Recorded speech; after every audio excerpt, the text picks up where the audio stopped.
Alex Thompson reporting. Now, Gribble news. I'm not making this up. I've already been accused of this on Twitter tonight, but a gribble is a tiny crustacean, less than 3 millimetres in size, and it can destroy seaside piers. Gribbles are being hailed as the new key to a generation of liquid fuels.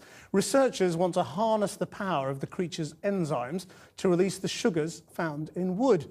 And this can then be fermented to make biofuels. Here's our science reporter, Asha Tanner.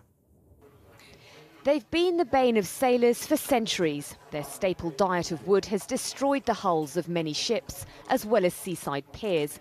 But now the humble gribble could hold the answer to producing liquid biofuels. These are lumps of wood that we've got in this tank here, and if you look carefully at the surface of this one, you can see there's lots of burrows. And if you look a little bit more closely, you can probably see a few small animals wandering around on here. Scientists at the University of York and Portsmouth have identified a key enzyme found in the gut of these marine crustaceans that convert wood into sugar.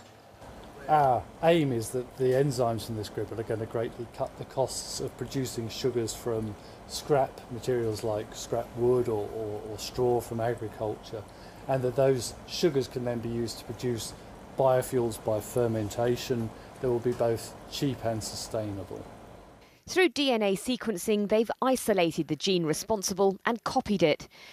The gene has then been added to a strain of fungi, so it can produce relatively large quantities of the enzyme. It's reactors like this, albeit on an industrial scale, that the Gribble enzyme will end up doing its work.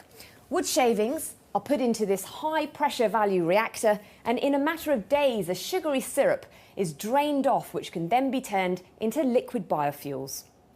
The resilient nature of this enzyme means it can be used with seawater rather than fresh water, which is scarce in some parts of the world, and this would make a cheaper alternative.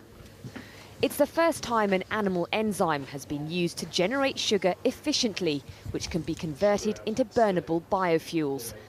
What we can't do with other sorts of renewables is produce replacements for transportation fuels. These are energy-dense liquid fuels that you can carry around in your car, in a truck, in an aeroplane.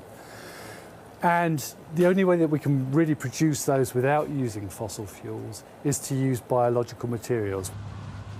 It's already happening with crops like sugarcane to produce ethanol, but plantations take up land for agriculture and threaten our rainforests. The Gribble enzyme could convert scrap wood, paper and straw into sugar, and although this research is only at laboratory stage, it could provide a cheaper alternative in years to come.